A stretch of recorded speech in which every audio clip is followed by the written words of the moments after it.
नमस्ते दोस्तों, मेरा नाम अनंत है। मैं एक शराबी हूँ।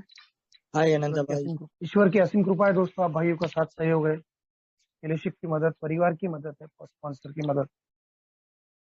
ये वजह है दोस्तों, आज के दिन शराब नहीं पिया हूँ और एक अच्छा जीवन का आनंद ले रहा हूँ दोस्तों, एक एक दिन के हिसाब से। मैं हमेशा बोलता हूँ कि मेरे शेयरिंग में, कि मेरा सब कुछ जाने के बाद मैं अल्कोहल शेयरिंग के मीटिंग में आया हूँ। मुझे 2016 में ये मैसेज मिला था, जब मैं चंद्रपुर में रहता था, तब मार्केटिंग में था मैं।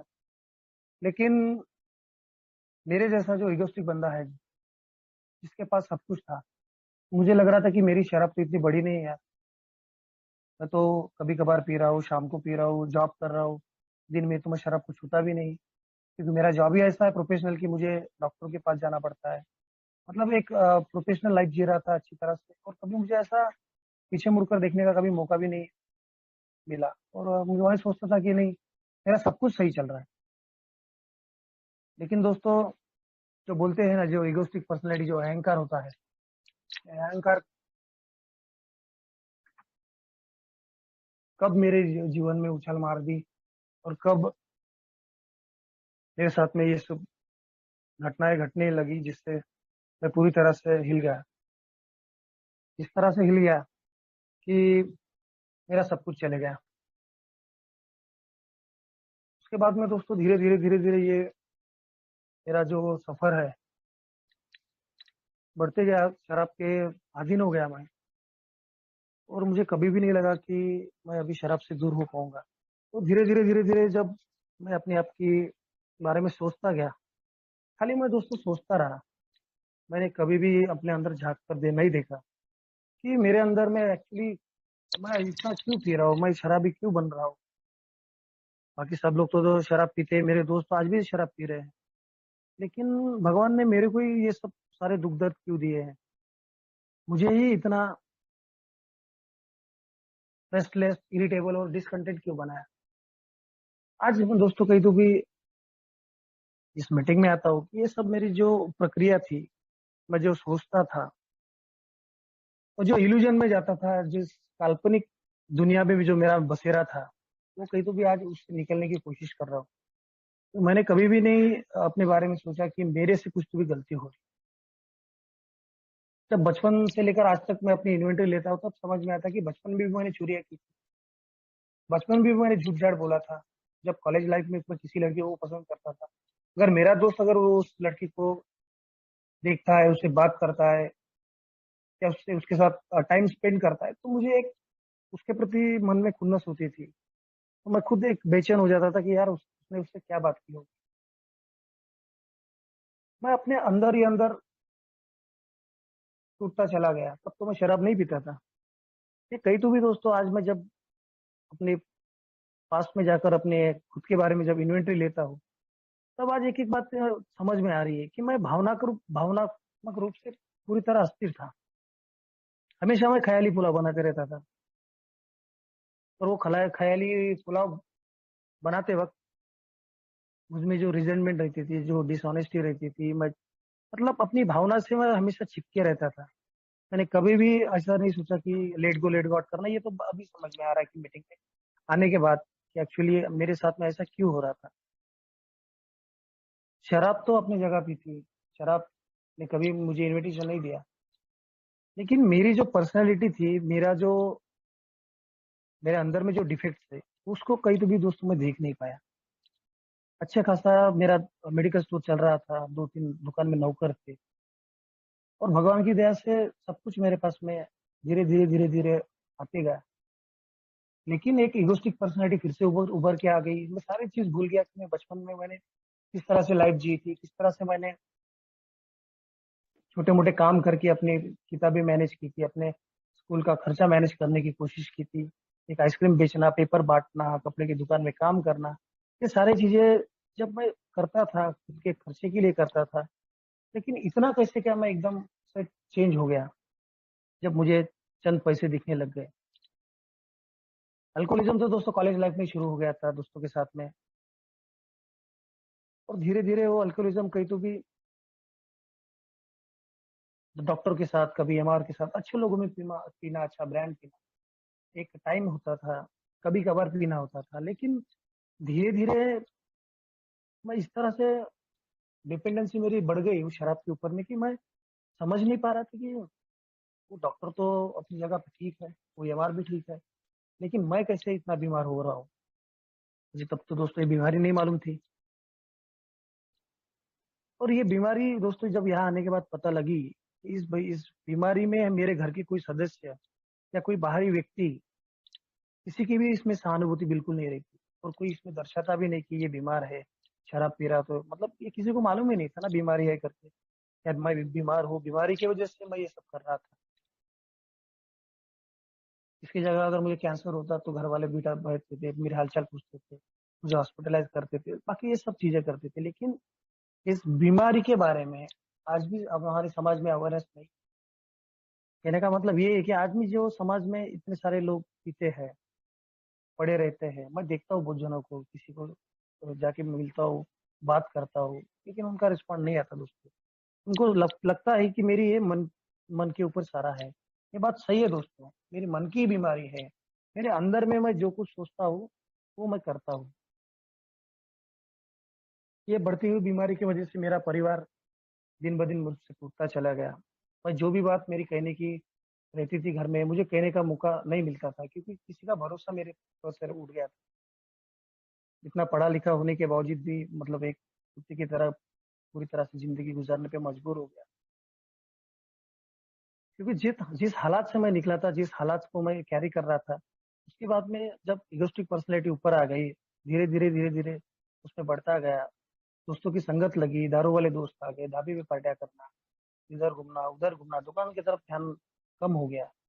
धीरे धीरे कई तो भी दोस्तों, जब आउटस्टैंडिंग बढ़ती थी, पेमेंट के लिए व्यापारी आते थे, तो कई तो भी समझ में आता था कि यार धंधे तो नहीं हो रहे, क्योंकि मैं दुकान में खुद नहीं बैठ रहा, नौकरों के भरोसे दुकान छोड़ के मैं बाहर जाके ऐश कर रहा हूँ।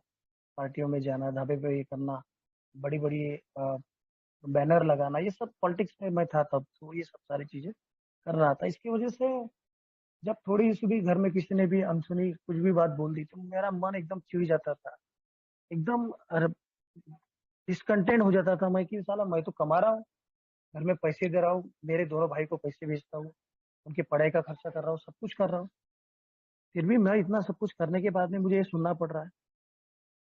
इसकी वजह से रेस्टलेस होना, फिर जवाब देना, फिर उन्होंने कुछ बोला तो और फिर जाके फिर शराब पी के आना। मतलब मेरे माँ बाप मेरे लिए क्या कर सकते थे, उन्होंने सब कुछ किया। मेरे घर की हालात नहीं होती भी मेरे पापा ने मुझे डिफार्म पढ़ाया, तो मेरे मेडिकल वाले भैया थे, उन्होंने भी सपोर्ट किया। तो ये सब मतलब घर वाले मुझे सब कुछ दे रहे थे, लेकिन मैं ले नहीं रहा था। एक होशियार बंदा था, पढ़ाई में अच्छा था, सब कुछ बातें सुनता था, सीखता था, लेकिन कई तो भी दोस्त गलत संगत में आने की वजह से, या फिर मेरे पापा जो अल्कोहलिक थे, उनका कहीं तो भी जीन्स मेरे अंदर में है। एक बोनो अल्कोहलिक की तरह मैं जो मेरे जो सफर शुरू हुआ, तो मैं कभी कभी मुझे लगता था कि बस अब हो गया, अब नहीं पीना चाहिए, लेकिन ऐसा होता ही नहीं था कभी कि क्वार्टर पे रुक जाओ या एक बियर पे रुक जाओ, पाँच पाँच छह छह बियर पीने बढ़ गया, दो दो तीन तीन क्वार्टर, मतलब पूरी तरह से जब तक ब्लैकआउट ना हो जाओ तब तक पीना। घर वाले परेशान हो गए, मेरे प्रोफेशन के मेरे दुकानदार, आजू बाजू वाले जो पड़ोसी थे वो परेशान हो गए कि अनंता इतना अच्छा बच्चा है, फिर भी इतना क्यों पीता है, क्या परेशानी है इसको। कई तो भी दोस्तों कॉलेज लाइफ में जो लड़कियों के साथ में घुल मिल रहना, वो सेक्स के प्रति जो अट्रैक्शन था, ये सारी चीजें मेरे साथ में डे बाय डे होती गई, और मैं इतना रेस्टलेस होते गया, पेशेंट होते गया कि मैं खुद से वो डिमांड करने गया कि मुझे उस लड़की से बात करना है, मुझे वो लड़की के साथ रहना है, मुझे उसके साथ स्टडी करना है, मुझे उसको मेरे ट्यूशन में बुलाना है। जो चीज की पॉसिबिलिटी नहीं रहती थी, वो चीज मैं करने की कोशिश करता था। मतलब जो भी प्रॉब्लम्स मेरे दिमाग के अंदर रहते थे, उसको मैं एक्सप्रेस करने के बजाय सप्रेस करता था, उसको दबा के रखता था अपनी अंदरूनी मेरी जो भावनाएं रहती थी, उससे और ज्यादा मुझ में खुंदस आती थी, और ज्यादा मैं चिड़चिड़ा होता था, और ज्यादा मुझ में मतलब उस चीज को पाने की एक पाने का जुनून सा हो जाता था कि नहीं यार, तुझे तो ये करना ही करना है। लेकिन उसके लिए फिर गो टू एनी, जिस तरह से मेरा ये स्वभाव बढ़ते गया धीरे धीरे उसी तरह से जब शराब मेरे जीवन में आई, तो उसी तरह से शराब ने भी काम किया दोस्तों, कि मैं कभी रुक नहीं पाया। मेंटल ऑब्सेशन तो था ही दोस्तों, क्योंकि मैं मुझे कभी भी लगता था कि मैं एक ना एक दिन इस शराब को अच्छी तरह से पी सकूंगा, क्योंकि मेरे पापा पीते हैं। मेरे पापा के साथ तो मैंने कम से कम 100-200 बार शराब पी होंगी, क्योंकि उनको समझ में आ गया। पहले पहले तो मैं छुप छुपा के पीता था, उनको मालूम नहीं था। लेकिन जब उनको पता लग गया कि मेरा बेटा अब शराबी बन गया है, इधर उधर भटकने से अच्छा घर में लेके आ, दोनों पीते, पापा लेके आ, मैं चुपके पीता था, ये सब बातें होने लगी। एक थोड़ा सा कहीं तो भी जो डर था घर के अंदर का, वो सब डर मन से निकल गया। लेकिन मेरे पापा पीने के बाद में अपनी होशो-हवास में रहते थे, कभी कभी बहुत सारी गालियां बकते थे, मैं भी गालियां बकता था, फिर एक दूसरे को पकड़ना खींचना, ये सारी चीजें मेरी माँ दिखती थी। वो बेचारी पूरी तरह से मेंटल, पूरी डिप्रेशन में चली गई थी। लास्ट में ऐसा आया कि उसका हार्ट का प्रॉब्लम शुरू हो गया, उसका ब्लड प्रेशर बढ़ने लग गया। वो हमेशा चुपचाप शांत रहती थी, अपने आप अकेली बैठ के रोती थी। ये सब मैं देख रहा था, लेकिन उसके लिए मैं कुछ भी कर नहीं पाया दोस्तों। आज शराब से तो दूरी मैंने बना ली, लेकिन आज जो भी मैंने मेरे पास में किया है, वो मैं कभी भूल नहीं सकता, क्योंकि वो जो मेरे माँ बाप थे, उनको मैंने जितना दुख दर्द दिया, उससे भी कई जो गुना ज्यादा जो मैंने दुख दर्द दिया, वो मेरी वाइफ को, बच्ची को, मेरे बच्चे बच्ची का बचपन मैंने पूरी तरह से छीन लिया। इसका परिणाम स्वरूप ये हो गया दोस्तों कि आप आपसे हमारी समझ नहीं बनी कभी भी। इतनी नाराजगी थी फैमिली में, आर्थिक असुरक्षा थी, सारे दोस्त नाराज हो गए थे। मेरे साथ काम करने वाले जो बंदे थे, वो मुझ पे चिढ़ते थे, वो मुझसे बात नहीं करते थे। मेरे परिवार का जो हाल मैंने बनाया था, मेरे बच्चों का हाल, मेरी माँ बाप, मेरी पत्नी, सबके बारे में सोच सोच के और मैं चिड़चिड़ापन में जाता था, और मैं बेचैन होता था कि यार मुझे कुछ तो करना चाहिए। सिर्फ मैं दोस्तों डिसाइड करता था, लेकिन करता कुछ नहीं था। मुझे हर बात समझ में आता था कि मेरी आज शराब बढ़ रही है ना, तो मेरे हाथ पर हिलना शुरू हो गया, क्योंकि मैं जब मेडिकल स्टोर पे मैं काउंटर पे बिल के ऊपर साइन मारने पेन लेता था, तो मेरा हाथ में नहीं चलता था। इतनी बुरी तरह से शराब ने मुझे अपने चपट में ले लिया था। सब कुछ देखकर मैं अनजान हो रहा था। मैं आबा बाबा मंदिर दरगाह, मुझे जहां जहां मुझे लेके गए, मैं सब जगह के जाने के बाद 10 दिन 15 दिन महीना भर अच्छा रहा। फिर वैसा ही कुछ, थोड़ा सा भी अनबन हो गई तो शराब, या बहुत ज्यादा खुशी हो गई तो भी शराब, इंडिया ने मैच जीत लिया तो शराब। तो मुझ में मतलब मैं पागल सा हो गया था कि मेरे साथ में ऐसा मैं क्यों कर रहा हूँ। मुझे पता है कि मेरी दुकानदारी बंद होने के कगार पर आ गई है। मेरी माँ हार्ट अटैक से चली गई है, मेरे पापा उसके बाद में कुछ डबल शराब पीने लगे, उसके बाद में मतलब वो भी डिप्रेशन में चले गए। उनका जो सहारा था, उनका सहारा चले गया है। मैं तो एक बेवड़ा बच्चा था उनका, दो भाई मेरे बाहर पढ़ रहे थे। सोचना और जो करना बोलते हैं, इसमें बहुत बड़ा डिफरेंस है दोस्तों। आज समझ में आता है कि मैं जो बोलता था वो मैं, कि आज से मैं ऐसा करूंगा, आज से सुबह दुकान में जाऊंगा, फिर शराब नहीं पीऊंगा, पहले दुकानदारी ये करूंगा, लेकिन वो सब पॉसिबल ही नहीं हो पा रहा था मुझे दोस्तों। क्योंकि मुझे मेरी अपेक्षा और मेरी इच्छा के अनुसार जब भी कुछ भी नहीं होता, तो मुझ में चिड़चिड़ापन आ जाता था। मैं बेचैन हो जाता था कि मेरे मेरे साथ में ऐसा क्यों हुआ। मैंने तो उसको पैसे दिए थे, फिर उसने मुझे समय पे वापस क्यों नहीं किया। मैं उसकी जब मदद कर रहा हूँ, उसको भी सोचना चाहिए मेरे बारे में कि मुझे भी कुछ पैसे का काम होगा। तो ये सारी बातें सुन सुन के इतना रेस्टलेस होना, और शराब पीना, और ब्लैकआउट में जाना, मुझे घर कौन छोड़ रहा है, मैं घर पे कैसे जा रहा हूँ। फिर ये सारी चीजें मेरे साथ होती गई। शादी हो गई, बच्ची हो गई। मेरे ससुराल वालों को मालूम था कि जमाई शराबी है, जो शराब पीता है, लेकिन सुधर जाएगा, शादी के बाद में सुधर जाएगा। लेकिन दोस्तों, मैं इतना नौटंकी बेवड़ा हूँ कि मैं कुछ दिनों के लिए शराब से दूर होता हूँ, उसके बाद में फिर शराब शुरू हो जाती है, और फिर मैं पान खर्रा मसाला ये मुंह में डाल के घर जाता हूँ, और मेरे वाइफ को बोलता हूँ कि ये पान की बात है, ये खर्रे की, ये मावा की बात है, ये क्या बोलते विमल है, ऐसा वैसा, मतलब झूठ झाट तो मैं बचपन से बोलता आया था, और बाद में और फिर से शुरू हुआ दोस्तों। आज मेरे माइंड में जो भी थॉट्स आते हैं किसी चीज के बारे में, जब मैं बहुत ज्यादा काम में बिजी होता हूँ, तब मेरे माइंड में कुछ भी थॉट्स नहीं आते। लेकिन जब मैं अकेला होता हूँ, और न चाहते हुए मेरे दिमाग में बहुत सारे विचार आ जाते हैं कि यार मेरे साथ में पास में ऐसा हुआ। आज भी मुझे कभी कभी, मैंने तो ईश्वर के हवाले सारे जीवन को कर दिया है, ऐसे मैं बोलता हूँ, लेकिन दोस्तों ये थॉट्स आते हैं। कभी कभी मेरी पैर की बीमारी के बारे में, कभी कभी मेरे फैमिली के बारे में सोचता हूँ, अगर मैं बीच में चले गया तो इसका क्या होगा। मतलब ये सारे जो निगेटिव थॉट्स मैं दिमाग में लाता हूँ, न चाहते हुए भी मेरे अंदर आ जाते हैं। क्योंकि मेरी बीमारी की जो जड़ है, जो स्वार्थीपना है और जो स्वयं आत्म केंद्रितपना है, वो दोस्तों अभी तक मैं दिमाग से अगर नहीं निकालूंगा तो शायद मेरे लिए ये मध्य मुक्ति कुछ काम की नहीं होगी। क्योंकि लॉज ऑफ यूनिवर्स हुई है दोस्तों कि मैं दूसरों को जो देता हूँ वो मुझे वापस भगवान जरूर करता है। मेरी डिजायर क्या है और मेरी वांट्स एंड नीड्स क्या है, इसके बारे में जब तक मैं डिफरेंशिएट नहीं करता हूँ तब तक मैं कभी भी शांत नहीं हो सकता। मैंने कहीं तो भी पढ़ा था कि patient is the toughest road to stay on. Patience जो है ये बहुत ही टफ होता है, मुझे मेरे मेरे जैसे बेवड़े के लिए धैर्य रखना। लेकिन ये ऐसा मार्ग है जहाँ पर श्योरेस्ट पाथ टू विक्टोरी। मुझे पता है अगर मैं पेशेंस से काम लेता हूँ तो मुझे एक ना एक दिन में सक्सेस होने से मुझे कोई नहीं रोक सकता। लेकिन मेरे जैसा बेवड़ा है कि सोचता बहुत ज्यादा है, करता कुछ नहीं। मेरे लाइफ का गोल क्या है मुझे समझ में नहीं आता। कभी कुछ सोचना, कभी कुछ सोचना, मतलब जो मीनिंगलेस बात है वो भी सोच के मैं खुद को चिड़चिड़ा कर देता हूँ, रेस्टलेस कर देता हूँ, डिसकंटेंट कर देता हूँ। क्यों? क्योंकि मेरा फाउंडेशन क्या है मेरे लाइफ का, मैं हेल्थ के प्रति मैं कितना कॉन्शियस हूँ, मैं दूसरे के प्रति कितना ईमानदार हूँ, अपने प्रति कितना ईमानदार हूँ, मेरी डिसिप्लिन कैसी है, और मैं एक्चुअली मेरा अस्तित्व क्या है। मुझे यही सब बातें मैं सोचते सोचते लाइफ निकल रही दोस्तों।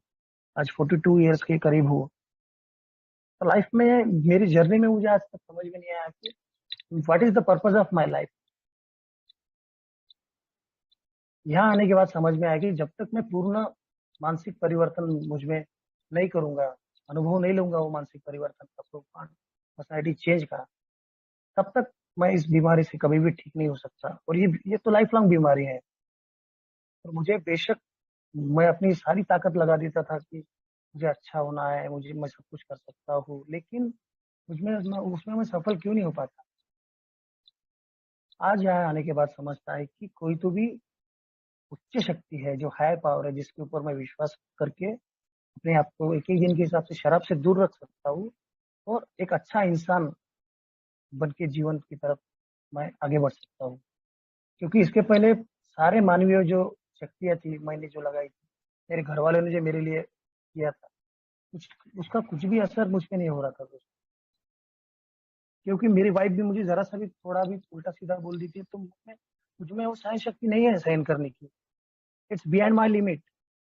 लेकिन बाहर जाता हूँ जब भी तो कोई मेंबर मिले या कोई एक दोस्त मिले तो उसके साथ हंस के बात करता हूँ, प्रोफेशन हंस के बात करता हूँ। लेकिन फिर घर में आने के बाद मेरे साथ में ये चिड़चिड़ापन, तो बेचैन क्यों होता हूँ जरा सी बात के लिए, मुझमें वो सब एंगरनेस इतना क्यों आता है। मुझे तो बताया गया है यहाँ पे कि resentment is number one offender. फिर भी अगर ये बीमारी में मैं चल रहा हूँ, मुझे पता है one day at A time का ये प्रोग्राम है, मुझे यहाँ पे बहुत सारे टूल्स दिए गए हैं, ये भी टूल्स दिया गया कि 20 साल पास, ये दिन भी निकल जाएंगे अनंत। फिर भी मैं अपनी लगाता हूँ, मुझमें मैं मतलब स्वीकार करने के मूड में नहीं होता हूँ। Always I am going to complain.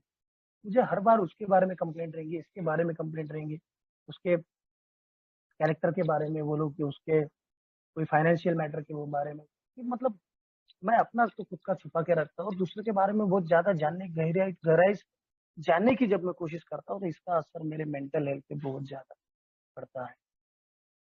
क्योंकि स्पिरिचुअलिटी का मतलब ही मुझे वो बताया गया है कि it's all about understanding itself. जब तक मैं खुद को नहीं समझूंगा, मैं खुद के बारे में नहीं सोचूंगा, खुद के अंदर गहराई से जब तक मैं काम नहीं करूंगा, तब तक मेरे लिए मीटिंग्स, ये program, this spirituality words nothing for मी।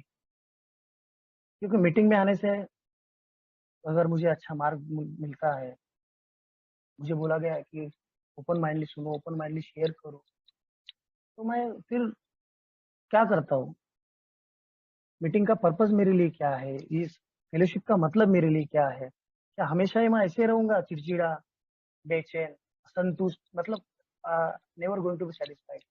मुझे कभी भी समाधान नहीं रहेगा मेरे इसमें। इसका रीजन ये है दोस्तों, जब तक मैं मुझे जो सूचनाओं के स्वरूप में जो स्टेप्स दिए हैं, क्योंकि मैं अपनी लाइफ में जब पीछे मुड़ कर देखता हूँ तो छोटी छोटी बात पर मेरी वाइफ की उसमें क्या गलती। जब उसने अपने घर में किसी की कब शराब देखी ही नहीं, कोई बेवड़ा देखा ही नहीं, जब मैं घर में पी के जाता हूँ तो मेरे मुंह की बात लेके देखती है तो उसको मैं थप्पड़ मार देता हूँ। क्योंकि मुझे गुस्सा आ जाता है। मुझे क्यों मतलब मेरे ईगो को हर्ट होता है कि साला मैं तो कमा के घर में पैसे लेके जा रहा हूँ और ये मैं आके मेरे मुंह की बात ले रही, इसको क्या अधिकार है? जबकि वो उसको मैंने ब्याह के मेरे घर में लाया था, शादी करके लाया था, कोई वो मेरी रखेल नहीं थी कि मैं जैसा बोलूँ वैसा वो करने के लिए। छोटी बच्ची मुझे देख के डर जाती थी, कोने में छुप जाती, उसके पास जाओ तो वो बाहर भाग जाती थी दरवाजे से। इतना मतलब खतरनाक हैवान कैसे बन सकता हूँ मैं? ये शराब ने मुझे कहाँ से कहाँ पहुंचा दिया, आज सोचने पर मजबूर हो गया मैं कि इतना सब कुछ होने के बाद में भी मैं क्यों नहीं सुधर रहा था। ये शराब मेरी समस्या थी? नहीं दोस्तों। जो मेरा रहन सहन था, मेरे जीवन जीने का तरीका था, जो जो मेरा सोचने का तरीका था, जो मेरे थॉट्स थे, it's all responsible for my alcoholism. क्योंकि सारी समस्याओं की जड़ तो मैं खुद हूँ। ये यहाँ आने के बाद पता लगा फेलोशिप में कि तू जो कर रहा है, अपनी मर्जी जो लगा रहा है, तेरी मर्जी से आज कुछ नहीं होगा। तू अगर अपनी मर्जी लगाएगा, तू मुंह के बल ही गिरने वाला है और तू समाधानी कभी भी नहीं रहने वाला है। तेरे में RID फैक्टर रहेगा ही रहेगा। क्योंकि मेरे परिवार वालों ने जब मेरा साथ छोड़ा था, क्यों छोड़ा था? क्योंकि मैंने कभी उनकी सुनी नहीं। जब उनको समझ में आ गया कि ये अभी हाथ से निकल गया है, अब इसको कहीं पर भी लेके जाने से इसकी शराब नहीं छूटने वाली। बेचारी बीवी 2018 में छोड़ के चली गई। 1 साल तक उसने मेरी राह देखी कि मेरा पति आएगा, मुझे लेके जाएगा, सुधर जाएगा। लेकिन दोस्तों ऐसा कभी हुआ ही नहीं। 1 साल के बाद उसने कोर्ट में केस फाइल किया। मैं तो घर पे रहता नहीं था, तो जो कोर्ट से जो समन्स आते थे घर पे जाते थे और वापस चले जाते। मैं कहाँ से कहाँ आ गया, चंद्रपुर डिस्ट्रिक्ट का बंदा वही यवतमाल डिस्ट्रिक्ट में आ गया। ये भी बहुत बड़ी स्टोरी है कि मतलब जब कोई पूछ नहीं रहा था, एक फार्मासिस्ट आदमी पानठेले के ऊपर खर्रे उठ रहा है, तो पानी भर रहा है 100 रुपए के लिए, सुबह 10 बजे से लेकर रात के 10 बजे तक में सिर्फ 100 रुपए के लिए काम कर रहा था। क्योंकि कोई नौकरी नहीं दे रहा था मुझे, फार्मासिस्ट करके मेडिकल में कोई रखने को तैयार नहीं था। इतनी सारी इमेज मैंने खराब कर दी थी। सबको यही लगता था कि 2-4 महीने अच्छा काम करता है, फिर बाद में इसके हाथ में पैसे आएंगे, ये शराब की तरफ जाएगा।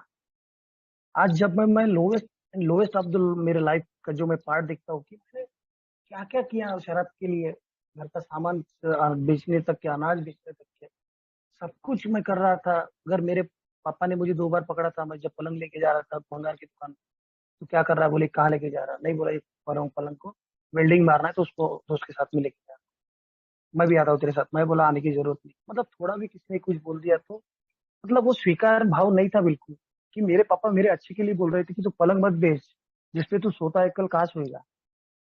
जब परिवार छोड़ के गया, उसके बाद में दोस्तों एक एक चीज जैसे मैंने शराब के लिए बेचना शुरू किया, कि मुझे खुद से कंप्लेंट नहीं थी। मैं I am best, I am the best, ये बाकी सब लोग चूतिया है, ये लोग साले मुझे समझ के नहीं ले रहे, मेरी बीवी मुझे समझ नहीं रही, मेरा भाई मुझे समझ में नहीं रहा। एक टीचर है, बच्चों को पढ़ाता है, ज्ञान देता है, लेकिन मेरे बारे में क्यों नहीं सोचता है? जब इसको पता है कि आज मैं दर दर की ठोकरें खा रहा हूँ, तो मुझे ये सपोर्ट क्यों नहीं कर रहा है? ये थॉट्स मेरे माइंड में थे।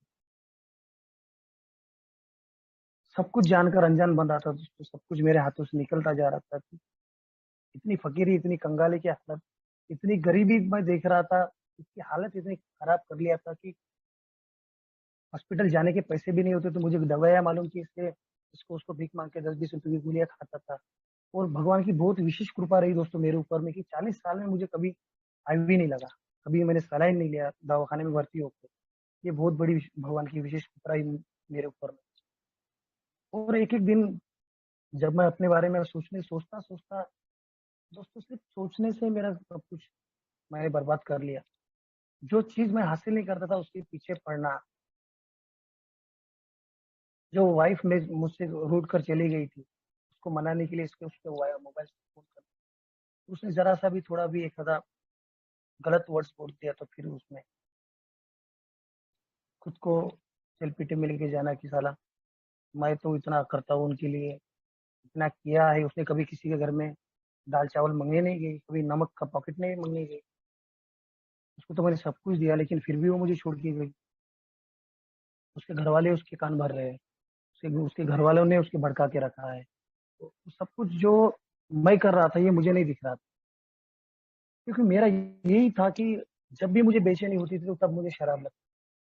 अब शराब की वजह से मैं ये सब हो रहा था कि मैं खुद कर रहा था, मुझे ये समझ में नहीं आ रहा था, क्योंकि जब भी मैं शराब पीने जाता तो मेरे साथ 4-5 लोग बैठते थे, मैं सबका बिल देता था। लेकिन बाद में जब मेरी हालत पूरी तरह से फटीचर हो गई, जब मैं पूरा कंगाल हो गया, रोड पे आ गया, तब तो मुझे कोई नहीं पिला रहा था। तब मुझे और साला चिड़चिड़ा उनके प्रति इतना जो रिजेंटमेंट रहता था। और वो जब मेरे सामने पीते थे तो साला दिल में किसी को भी लगता था कि यार माल तो पिला, कल मैं इधर से जुगाड़ उगाड़ करके मैं तुमको पिलाऊंगा। कोई दया देकर, किसी को दया आ गई तो थोड़ा सा माल डाल के देता था, और वही ग्लास और सब उसमें पानी डाल के और पीता था, और बाकी वो सब नाले में फेंक देता था।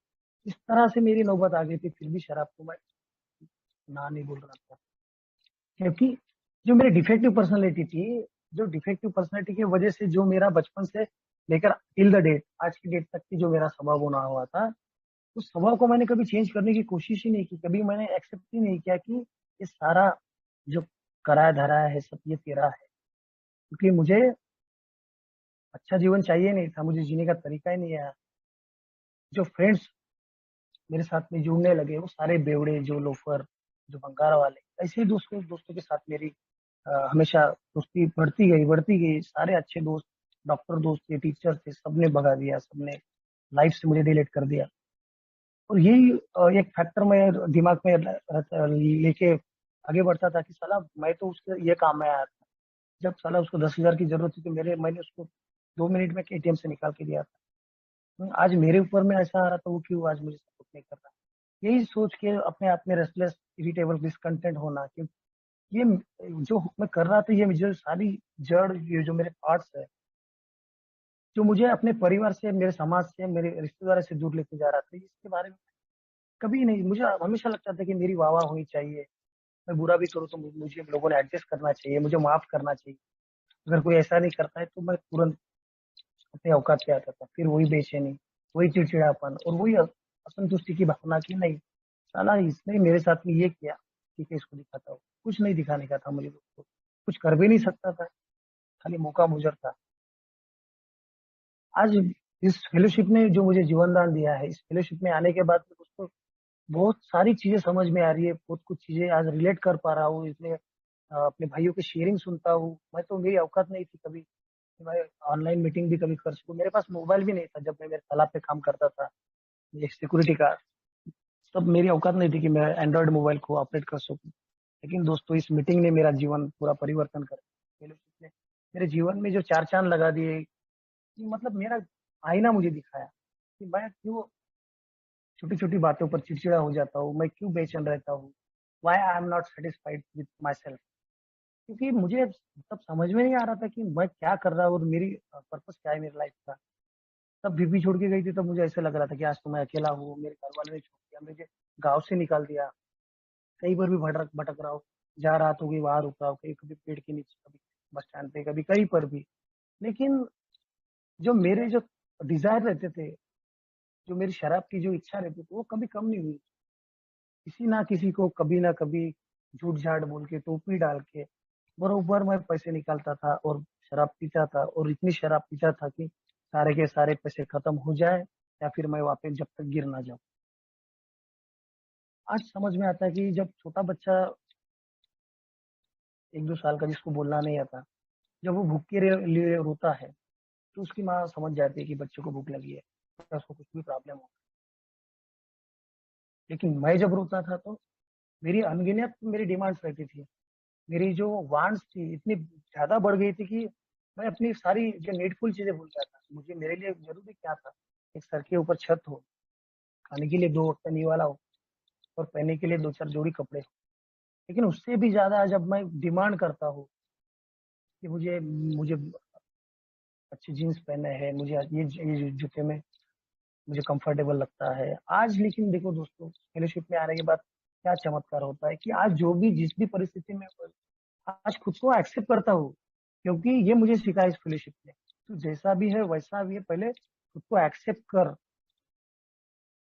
जब तक तू खुद को एक्सेप्ट नहीं करेगा कि हु यू आर, तब तक तो दूसरे को एक्सेप्ट कैसे करेगा। तू दूसरों के अंदर की कमियां ही देखेगा, बुराइयां देखेगा, उसकी अच्छाइयाँ मुझे कभी भी नजर नहीं आएगी। मेरे परिवार आने के बाद मैंने मेरी बीवी को बदलने की कोशिश की, मेरी बच्ची को बदलने की कोशिश करता हूँ। तो ये सारी चीजें मुझे, मेरी प्रार्थना ही मुझे बोलती है कि जिन चीजों को मैं बदल नहीं सकता, उन चीजों को मुझे एक्सेप्ट करना है और भगवान से वो पेशेंस मांगना है, वो धैर्य संयम मांगना है कि धीरे धीरे मेरे साथ भी अच्छा हो। और अच्छा होता है दोस्तों।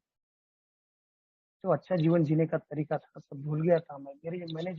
मेरे जो विकृत विचार थे, मेरे जो दूषित विचार थे, जो मुझे बार बार रेस्टलेस, चिड़चिड़ा और असंतुष्ट बनाते थे, क्यों बनाते थे, इसका रीजन ये है कि मेरी जो भावनाएं है, भावनाओं के ऊपर में मेरा वश नहीं है, मेरा कंट्रोल नहीं है। मैं 5 मिनट में कुछ सोचता हूँ, दूसरे 5 मिनट में दूसरा और कुछ सोचता हूँ। शराब तो आज दोस्तों, शराब का ऑब्सेशन नहीं आता, कितना भी बुरा समय चल रहा हो, कितना भी बुरा मेरे साथ में हो रहा हो, और शराब के विचार नहीं आते। लेकिन मेरे अंदर जो ईगो है, मेरे अंदर जो लालच भरा है, मेरे अंदर जो गुस्सा है, मेरे अंदर जो डर है, जो चीजें मुझे इजीली मैं अडेप्ट कर सकता था, उस चीजों के बारे में सोच सोच के मैंने इतना उसको पोस्टपोन कर दिया कि मतलब देखो लाइफ कहाँ से कहाँ चली। एक बंदा जो सीधा साधा बंदा जब कॉलेज लाइफ में शराब पीता है, उसके बाद में अपनी दुकानदारी से लेकर अपनी नौकरी से लेकर पूरा परिवार तहस नहस कर देता है और खुद को इतना बेचैन और चिड़चिड़ा, इतना लेसलेस बना देता है, इतने एंगर में जीता है, इतने खुन्नस में जीता है। ये स्वभाव मुझे कहीं तो भी मुझे चेंज करना है। ये अल्कोहलिक्स एनोनिमस मीटिंग बोलती है। आज जब मैं डॉक्टर सोफियान घर में पढ़ रहा था, तो कुछ कुछ बातें मुझे इतनी माइंड को वॉश कर गई कि एक्चुअली मेरी प्रॉब्लम क्या है, what is the root cause of my this alcoholism. एक ही बात समझ में आती है दोस्तों कि मेरा जो स्वार्थीपन है, जो मैं की मेरी जो भावना है, मुझे मिलना चाहिए, मेरा ये सब कुछ है, मैं ही कर रहा हूँ दिस ऑल। बट यहाँ आने के बाद आज समझ में आता है कि नहीं, मेरा कुछ भी नहीं है। जो मैं सांस ले रहा हूँ वो भी मेरी भगवान की देन है। जब उसने अगर मेरी सांस बंद कर दी तो आई एम फिनिश। मुझे इतना तक पता नहीं कि आज रात में जो मैंने खाना खाया हूँ वो सुबह तक डाइजेस्ट होगा कि नहीं, और मेरा पेट कल कैसा रहेगा, मैं कल सुबह अच्छा उठूंगा कि कंफर्टेबल रहूंगा कि नहीं रहूंगा। फिर मेरा क्या है इस धरती पे, मेरा क्या है? बस मेरा ये शरीर बस मेरा है, बाकी मेरा कुछ भी नहीं। वो प्रभु की माया है कि मुझे जिंदा रखा, इतने सालों तक शराब से दूर रखा। नहीं तो मुझे कभी भी नहीं लगा कि मैं शराब से दूर हो पाऊंगा, कभी भी नहीं लगा। मेरा जो नॉलेज है ना, वो सब इंफॉर्मेशन बेस्ड है कि मुझे किसी ने इंफॉर्मेशन दी कि ए के मीटिंग में जाने से शराब छूटती है। मैं 6 बार रिहब गया, फिर भी शराब नहीं छूट रही। वहां किसी ने थोड़ा सा भी बोल दिया तो साला चिड़चिड़ापन, ठीक है सर को आने दे, तेरा नाम बता दो, मैं तो साले फार्मासिस्ट हूँ, तुमको मैं गोली देता हूँ, तुम साले मेरी बात नहीं मानते। ये मेरा रवैया रहता। लेकिन सर से बात करता था तो फिर सर मुझे समझाते थे, नहीं अनंता ऐसा नहीं है, ऐसा है। जो भी मतलब अंदर में मैंने जो बिठा के रखा है, जो भी इंफॉर्मेशन बेस्ड मेरे थॉट्स है, जो जिस थॉट के भरोसे मैं इस मीटिंग में आया कि मुझे लगता था कि नहीं ये एक मीटिंग है, जाने से शराब से मुझे दूरी मिल सकती है। बहुत बड़ा रिजर्वेशन लेके आया था। मुझे नहीं लगा था कि मेरे जैसा जोड़ा कभी शराब से दूर हो सकता है, क्योंकि समाज ने, घर वालों ने, सब ने छोड़ दिया। जिस मैं झोपड़ी में रहता था 3 साल तक मैंने वहाँ पे दिन गुजारे, तो मुझे आज भी वो दिन याद आते हैं कि मैंने किस तरह से निकाले। उसके लिए रिस्पॉन्सिबल कौन था? मैं। मुझे क्यों जरूरत पड़ी उस झोपड़ी में रहने की? मुझे क्यों उस कीचड़ में काम करना पड़ा? क्यों मुझे उस तालाब में 10 बार ऊपर नीचे होना पड़ता था? क्योंकि मेरी रेस्टलेस और इरिटेबल डिस्कंटेंट की वजह मेरे थॉट्स है। जब तक मैं मेरे विचारों में परिवर्तन नहीं करूंगा, तब तक मेरे जिंदगी में कोई परिवर्तन नहीं आएगा। अगला अगर अच्छा भी शेयरिंग करता हो तो मैं साला उसकी शेयरिंग शेयरिंग में उसको डिस्टर्ब करता हूँ कि उसने ये पॉइंट बोलना था, उसने ये नहीं करना था, उसने ये बोला था। लेकिन मैं ये भूल जाता हूँ कि वो भी एक मेरे जैसा बीमार व्यक्ति है, उसके मन की बात वो बोल रहा है, तो उसके बारे में जजमेंटल होने का मुझे अधिकार किसने दिया? जब बस मैं छोटे छोटे बातें के ऊपर जब ध्यान दूंगा, ध्यान देता हूँ आज, तो मैं कहीं तो भी एक सुखी समाधानी जीवन की तरफ एक एक दिन के हिसाब से कदम बढ़ाने की कोशिश करता हूँ। नहीं तो फिर मैं आज तो सिर्फ शराब से दूर हूँ, फिर लाइफ में चेंज क्या है? कुछ भी नहीं दोस्तों। आज जब मुझे आत्म शांति के प्रेयर बोलने के लिए बोलते हैं, तो मुझे, जब मैं कंफर्ट जोन में हूँ तो मुझे माइक अनम्यूट करना ही करना है, क्योंकि वही तो प्रार्थना है जो मुझे सबक देती है। मेरे जीवन का जो सार है, मेरी फेलोशिप का जो पूरा इम्पैक्ट है, जो इफेक्ट है, वो पूरे प्रार्थना में दिया है। कि जिस तरीके से मैं लोगों को बदल रहा था, दुनिया को बदल रहा था, आज मुझे खुद को बदलना है। ना मैं अपनी बीवी को बदल सकता, ना मेरे बीवी बच्चे को बदल सकता। मुझे वो जैसे है वैसे एक्सेप्ट करना है, उनको सिर्फ मुझे प्यार ही देना है जो मैंने कभी नहीं दिया था। जिस प्यार के लिए मैं तरस गया था उससे कई गुना ज्यादा मेरी बच्ची मेरे से 4 साल दूर थी, मेरी वाइफ मेरे से 4 साल दूर थी। उनकी लाइफ को मैंने एकदम नरक से भी बदतर बना दिया था। ये सब मेरे स्वभाव दोस्त थे। ये जो मेरे माइंड के थॉट्स थे कि मैं बेचैन, झिझड़ा, असंतुष्ट क्यों हूँ। आज दोस्तों इस मीटिंग में आने के बाद में जब मैं स्टेप के ऊपर ध्यान देता हूँ, स्टेप पर पूरी ईमानदारी से लिखता हूँ, उसके ऊपर जब इम्प्लीमेंट करता हूँ, लिखने से कुछ नहीं होगा। जब उसको मैं सोबर रहना और सोबर जीना मुझे बताया गया है यहाँ पे स्पॉन्सर के बाद, जब मैंने उनसे पूछा था कि सोबर रहना और सोबर जीने में क्या फर्क है सर, उन्होंने वही बताया। सोबर तो कोई भी हो सकता है, शराब से दूर कोई भी हो सकता है। शराब को रोक के रखना मेरा प्रॉब्लम नहीं है, लेकिन शराब को रोकने के साथ मुझे इंसान बनकर अच्छा जीवन कैसे जीना, ये मेरी प्रॉब्लम है। जब जहाँ पर भी मैं अपनी लगाता हूँ, जब मुझे लगता है कि मैंने साथ शराब छोड़ दिया तो मैंने बहुत बड़ा तीर मार लिया। लेकिन मैंने किसी के उपकार नहीं किए दोस्तों। शराब तो मैंने अपने लिए छोड़ी है। मुझे लगता था कि मुझे मेरी जान बचानी चाहिए, इसलिए मैंने शराब छोड़ी है। तो फिर मैं दूसरों से अपेक्षा क्यों कर रहा हूँ कि मुझे उसने मदद करनी चाहिए, उसने मेरे लिए ये करना चाहिए, मेरी वाइफ मेरे साथ ऐसे, मेरे बच्ची ने मेरा कहना मानना चाहिए, उसने पढ़ाई करनी चाहिए, ट्यूशन जाना चाहिए। आज वो बच्ची आज मेरे से आके सीने लगती है तो एक जो आनंद आज मिलता है कि नहीं, वो बच्ची ने कहीं तो भी आज मुझे माफ कर दिया। आज बच्ची मुझे जब पापा करके बुलाती है, अपने प्रॉब्लम शेयर करती है, इससे बड़ा आनंद और क्या चाहिए दोस्तों।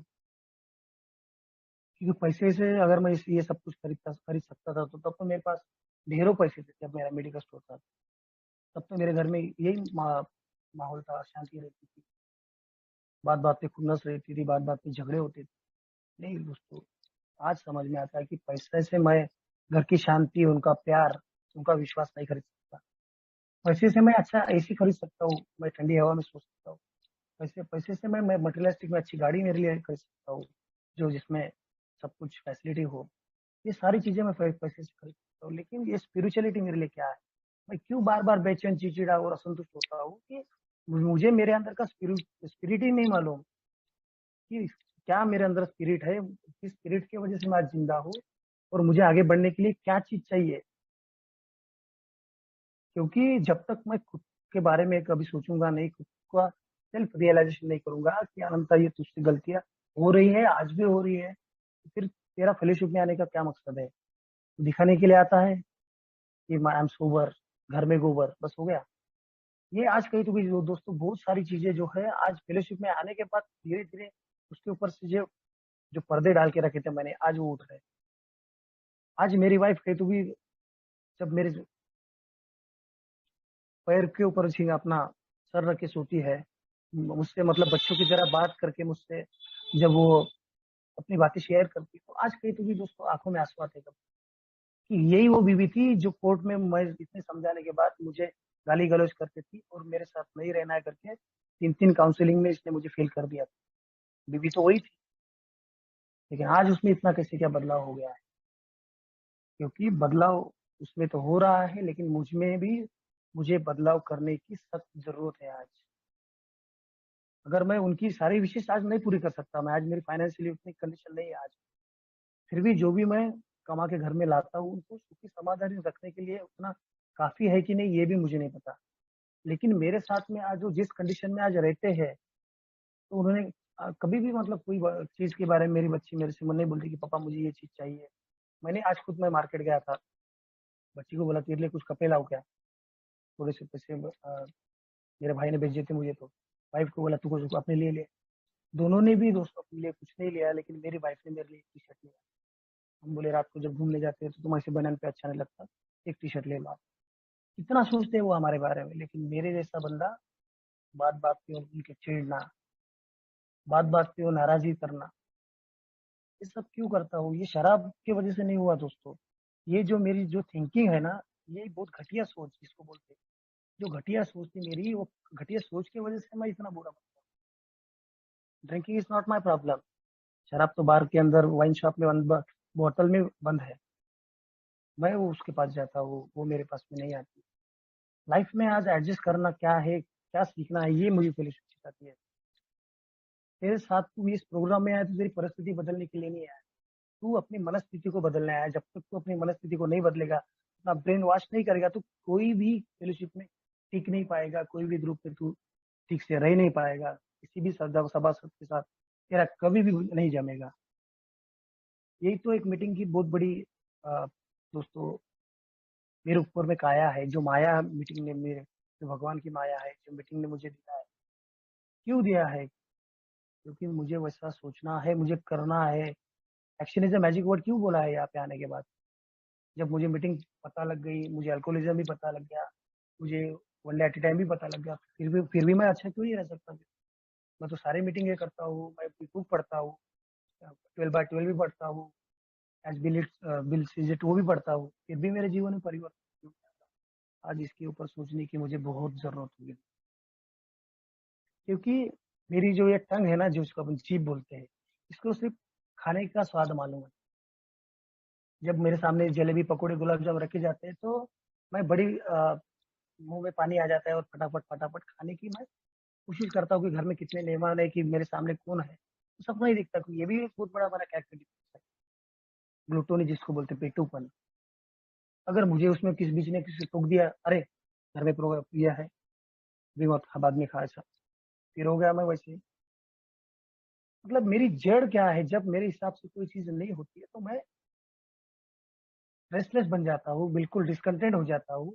और इतना इरिटेशन होता है मुझे कि खाने के बारे में भी उसने मुझे ऐसा बोला, लेकिन कुछ सोच समझ कर ही बोला होगा, ये परिस्थिति को मैं कभी स्वीकार नहीं करता। इसकी वजह से मेरे साथ में दोस्तों दिन ब दिन यही होते गया। मैं अपने अंदर में जो फियर था, वो फियर को कभी निकालने की कोशिश नहीं की, क्योंकि मैं सच्चाई के मार्ग पर अगर मैं चलता हूँ, तो मेरे अंदर में फियर नहीं आता। पॉजिटिव फियर और निगेटिव फियर। जो पॉजिटिव फियर है, मुझे पता है कि अगर मेरे सामने सांप आया है, उससे मुझे कैसे बचना है, मुझे उसको हाथ में पकड़ना है, मुझे पता है वो सांप से काटने से मेरी मौत भी हो सकती है। वो है मेरे लिए पॉजिटिव फियर। मुझे पता है कि कहीं पर इलेक्ट्रिक की वायर टूटी है रोड पे, मैं वहां से गाड़ी से जा रहा हूँ, तो मुझे पता है कि वो वायर से मुझे बचना चाहिए, ना कि उस ऊपर से गाड़ी लेके जाना चाहिए। वो है मेरे लिए पॉजिटिव फियर। लेकिन निगेटिव फियर क्या है? कि जो चीज मैंने अपने दिमाग में बिठा के रखा हो कि इल्यूजन में हूँ, कल साला मेरी दुकानदारी बंद हो गई तो मेरा क्या होगा, मेरे बच्चों का क्या होगा, कल मेरी बच्ची को अगर 10th में अच्छे मार्क्स आए तो मेरी इज्जत क्या रहेगी। ये सारे जो अननोन फियर में अपने आप को अंदर में जो घर करके रखे हैं, ये फियर से मुझे निकालने के लिए ये फेलोशिप और ये स्टेप बहुत मदद करती है। स्टेप के लिए मुझे बताया गया कि solution to every problem in sobriety. तो क्या जरूरत थी स्टेप देने की डॉक्टर बाब बिल डब्ल्यू को? हमारा प्रोग्राम तो ऐसे ही चलता था, शराब से दूर रहो और बस खुश रहो। ये ऐसा नहीं है दोस्तों, शराब के साथ में मैं शराबी एक्चुअली बनाई क्यों, इसकी जड़ क्या है? जब तक वो मैं जड़ तक जाके सोचता नहीं हूँ, तब तक मैं कभी भी संतुष्ट नहीं रह सकता जिंदगी में। ना कभी खुश रह सकता हूँ, ना दूसरों की खुशी में देख सकता हूँ, ना मैं खुद जी सकता हूँ, ना दूसरों को जीने दे सकता हूँ। यही तो आज फेलोशिप फेलोशिप ने सिखाया, आप भाइयों ने सिखाया है कि अनंत तुझे ये सब करना है, इसके परे क्या है? कुछ भी नहीं है। यही तो मेरी जिंदगी है, बस एक दूसरे को लेके चलना है, समझना है, एक्सेप्ट करना है। तब तक मेरी लाइफ अच्छी तरह से चलती रहेंगी, क्योंकि लाइफ में प्रॉब्लम्स तो कभी खत्म होने वाले नहीं। जब तक मैं जिंदा हूँ, तब तक मेरे साथ में प्रॉब्लम्स रहेंगे ही रहेंगे। लेकिन मैं क्या करता हूँ, उस प्रॉब्लम को लेकर इतना इरिटेट हो जाता हूँ, उसको मैं कभी एक्सेप्ट नहीं करता, उसको रिस्पॉन्ड नहीं करता। और यही मेरी वजह है दोस्तों कि मैं कभी खुश नहीं रह पाता।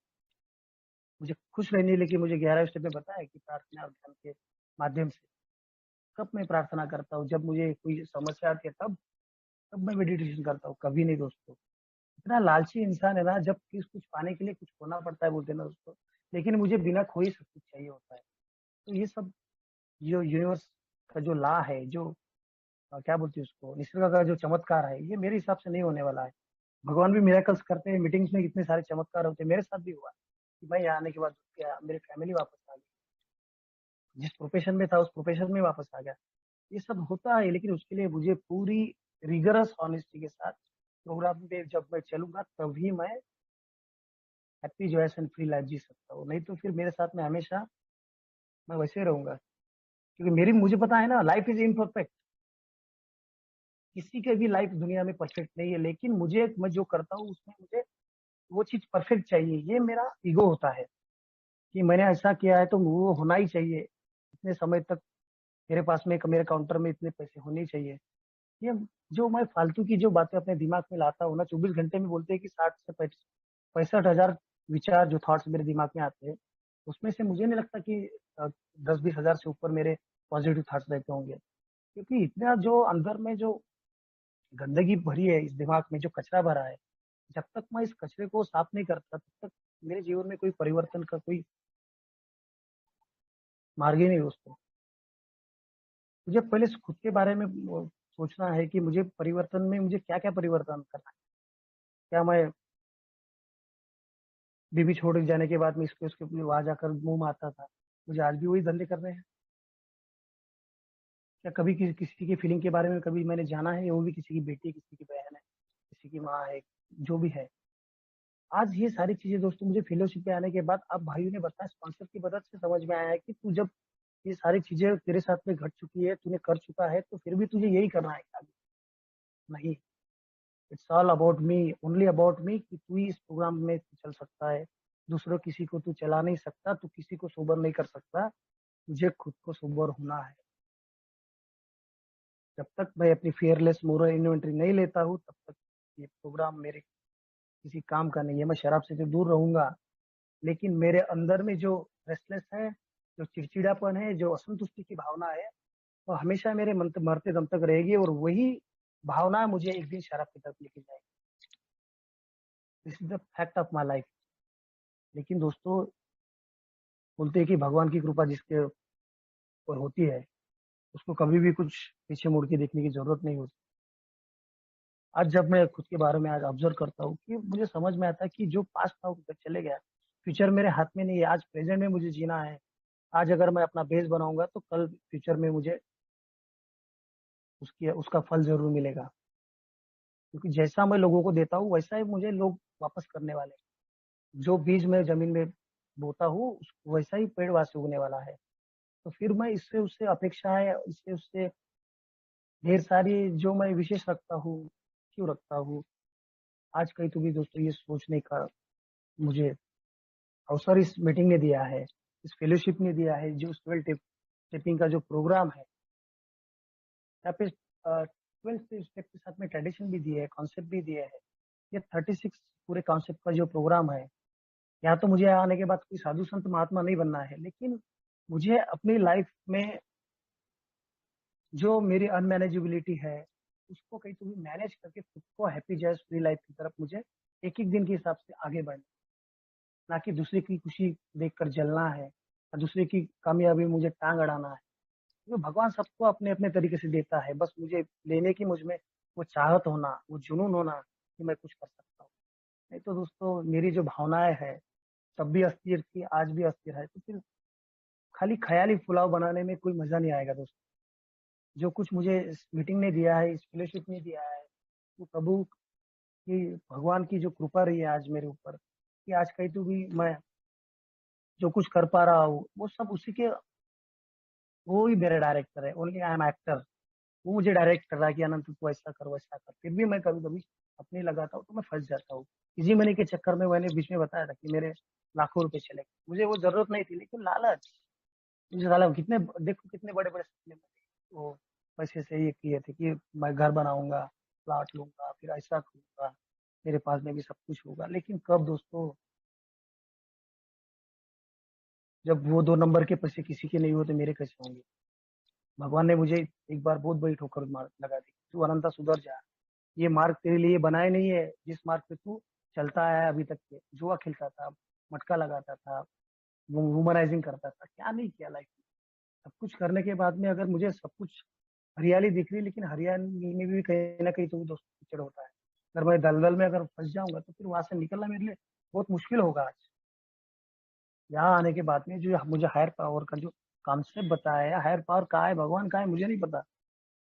जो मेरे घर में फैन चलता है उसकी हवा मुझे दिखती नहीं, लेकिन मुझे वो महसूस होती है कि नहीं, यहाँ पे फैन है तो मुझे ठंडी लग रही है, अच्छा लग रहा है, कंफर्ट फील कर रहा हूँ।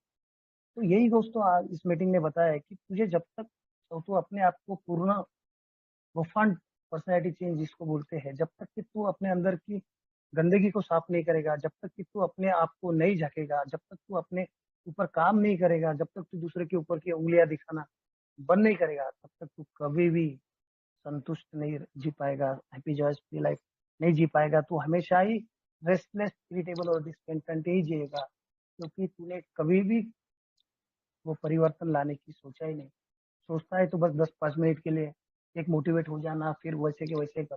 नहीं दोस्तों, मुझे डेली एलिमेंट्री लेना है, मुझे डेली स्टेप वर्क करना है, मुझे अ, रोज के रोज मुझे अपनी खुद की छानबीन करना है कि मेरे से आज क्या गलती हो गई। आज मैं जब बुक में लिखता हूँ तो बहुत सारी बातें याद आती है कि ये मेरे साथ में भी कभी होता था, आज कैसा हो रहा है। मतलब बहुत सारा जो चेंजेस आज मैं खुद में लाने की कोशिश करता हूँ, तब जब समझ में आता है कि लाइफ मेरे लिए क्या है, जीवन जीने का मेरे लिए उद्देश्य क्या है। पैसा कमाना, गाड़ी में घूमना, ऐश करना, ये सब मेरे लाइफ का पर्पज नहीं है। आज मुझे जो मिला है मुझे वो पासिटान करना है। समाज में आज भी इतने सारे लोग आज भी इस बीमार से पीड़ित है, और उन लोगों तक मुझे इस फेलोशिप की मदद से पहुंचना है, उन मेरे भाइयों के साथ मुझे वहां पर जाना है, तभी मैं एक संतुष्ट लाइफ जी सकता हूँ। क्योंकि अगर मैं मेरा मेरा मेरा करते रहूंगा तो मेरा कुछ भी नहीं। ये जिंदगी मेरी नहीं है, भगवान ने जो दी है वो उधार की। जब इस लाइफ को अगर मैं समझ नहीं पाया तो इस फेलोशिप में आने का मेरे लिए कोई मकसद नहीं, कोई इंपॉर्टेंस नहीं है, कोई मेरे लिए कोई एम नहीं है, कोई गोल नहीं है। क्योंकि जब तक मैं सैक्रिफाइस करना नहीं सीखूंगा, जब तक मैं अपने विशेष को कंट्रोल करना नहीं सीखूंगा, मेरे नीड्स क्या है, मेरे वांट्स क्या है, जो जब तक मैं डिफरेंशिएट नहीं कर पाऊंगा, तब तक के लिए मुझे अच्छा जीना नहीं आएगा। तब तक मेरे घर में कभी भी खुशी नहीं होगी, तब तक मेरी वाइफ मुझे टांटी मारती रहेगी, तब तक मेरी बच्ची मेरे से दूर ही रहेगी, तब तक वो मेरी बच्ची दहशत में रहेगी, तब तक मेरी बच्ची मेरे से डरी हुई रहेगी। जब तक मैं ये सारी चीजों के ऊपर ध्यान देता हूँ, खुद को इम्प्लीमेंट करता हूँ, खुद को झोंक देता हूँ किसी भी काम में, पूरी तरह से सरेंडर करना मुझे है कि 100% सरेंडर। जिस दारू के लिए मैं इधर उधर पीता था, चोरिया करता था, कुछ भी करता था, गो टू एनी लेंथ, उस दारू से दूर रहने के बाद जब शराब छोड़ने के लिए आज मुझे वही करना है कि ये बीमारी बहुत खतरनाक है, ये कभी भी पलटवार मुझ पे कर सकती है। हमने बहुत सारे उदाहरण देखे हैं हमारे फेलोशिप में कि कोई 12 साल बाद स्लिप हुआ है, कोई 25 साल बाद स्लिप हुआ है, कोई 10 साल बाद स्लिप हुआ है। ये क्यों होते हैं दोस्तों स्लिप? इसका वजह यही होता है कि वो अपनी भावनाओं में इतना उलझ जाता है, विवश हो जाता है कि उसको कुछ समझ में नहीं आता, लेकिन वो किसी की मदद नहीं लेना चाहता। सबसे पहली बात, जब मुझे बहुत ज्यादा खुशी होती है तो किसी ने बोल दिया कि चल अनंत, तेरे को 2-3 साल हो गए, अभी तू एक पैक मार लेना चुपचाप में, मैं किसी को नहीं बोलूंगा, तू किसी। ये जब मेरे में कहीं तो भी लालच पैदा होती है एक्सपेरिमेंट करने की, जो कैरेक्टर जो मेरा है, जो मैं करते आया हूँ, आई कैन मैनेज वाला फंडा, ये सब अगर बातें मैं तुरंत भूल जाता हूँ कि इस शराब ने मुझे इतना बर्बाद करके छोड़ा है, मुझे रास्ते पे लाके छोड़ा है, भिखारियों से भी बदतर मेरी जिंदगी कर दी है, ये सब अगर मैं भूल जाता हूँ तो मेरा ईगो ऊपर आएगा और मैं शराब की तरफ बिल्कुल जाऊंगा, और फिर से मेरी लाइफ रेस्टलेस, इरिटेबल और डिसकंटेंट ही होगी। मैं कभी भी वापसी करूंगा फेलोशिप में कि नहीं करूंगा मुझे नहीं पता, लेकिन मैं हैप्पी फ्री जॉयस लाइफ से पूरी तरह से हाथ धो बैठूं। हो सकता है मैं अपनी आप से हाथ धो बैठूंगा, मेरी जिंदगी चली जाएगी, मेरा परिवार तो चले जाएगा, लेकिन मैं कहीं का नहीं रहूंगा। तो आज कहीं तो भी इस फेलोशिप ने, इस गॉड ग्रेस ने, इस आप जैसे भाइयों ने इतना समझाते, इतना इतना इतने अपने अनुभव कथन से जो लैंग्वेज ऑफ हार्ट बोलते हैं कि जो हृदय की भाषा है, जो मैं अंदर से बोलता हूँ, जो मेरी फीलिंग्स है, जो मेरी सच्चाई है, मैं जब आपके सामने रखता हूँ तो उससे मुझे भी लगता है कि नहीं यार, वो भाई के साथ में ऐसा हुआ है, अगर वो अगर शराब से दूर रह सकता है, वो अगर अच्छी लाइफ जी सकता है, वो अगर बिना इरिटेट हुए, बिना डिसकंटेंट हुए happy joyous and free life जी सकता है, तो मैं, this is the way of life दोस्तों। मुझे जितना समझ में आया उतना मैंने बोलने की कोशिश की, और नवजीवन ग्रुप ऑफ इंडिया का मैं बहुत बहुत शुक्रगुजार हूँ, जिन्होंने मुझे आज यहाँ बोलने के लिए मौका दिया। Thank you so much.